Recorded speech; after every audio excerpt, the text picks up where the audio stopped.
یہ ایک لڑکی کی کہانی ہے جس سے ہر کوئی محبت کرتا تھا، لیکن سوال یہ تھا کہ اس سے شادی کون کرے گا۔ کہا جاتا ہے کہ ایک نوجوان نے اپنے والد سے کہا، میں ایک لڑکی سے شادی کرنا چاہتا ہوں جسے میں نے دیکھا ہے اور جس کے حسن اور خوبصورتی اور دلکش آنکھوں نے مجھے مسحور کر دیا ہے۔ والد خوشی سے مسکراتے ہوئے جواب دیتے ہیں، کہاں ہے وہ لڑکی بیٹا، تاکہ میں تمہارے لیے اس کا رشتہ مانگوں۔ جب وہ دونوں لڑکی کو دیکھنے جاتے ہیں تو والد بھی اس کے حسن سے متاثر ہو جاتے ہیں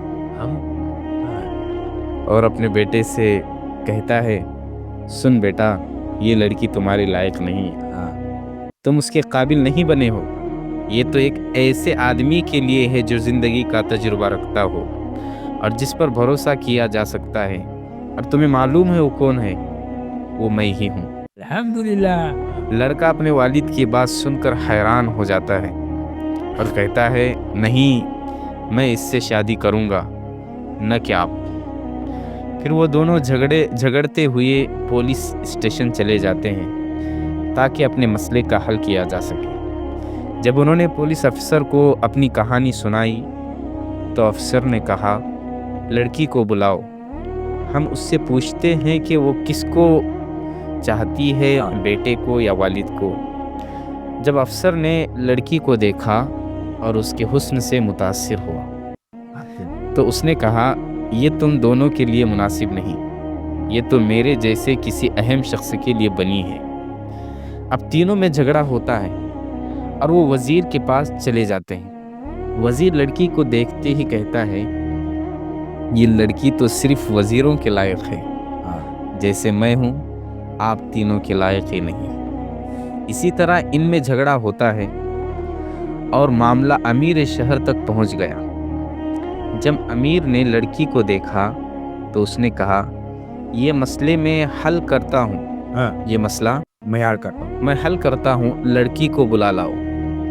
لڑکی کو دیکھ کر امیر بھی کہنے لگا، یہ تو صرف کسی امیر ہی سے شادی کر سکتی ہے، جیسے کہ میں ہوں۔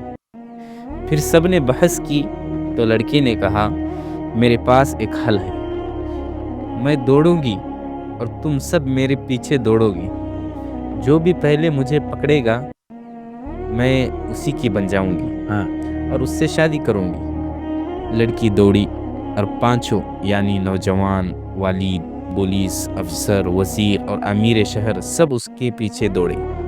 اچانک دوڑتے دوڑتے پانچوں ایک گہری کھائی میں جا گرے۔ لڑکی اوپر سے انہیں دیکھ کر کہتی ہے، کیا تمہیں معلوم ہوا میں کون ہوں؟ میں دنیا ہوں، میں وہ ہوں جس کے پیچھے ہر انسان دوڑتا ہے اور اپنے آخرت اور دین کو بھول جاتا ہے۔ وہ سب میری تلاش میں لگے رہتے ہیں، یہاں تک کہ قبر میں جا گرتے ہیں اور پھر بھی مجھے حاصل نہیں کر پاتے۔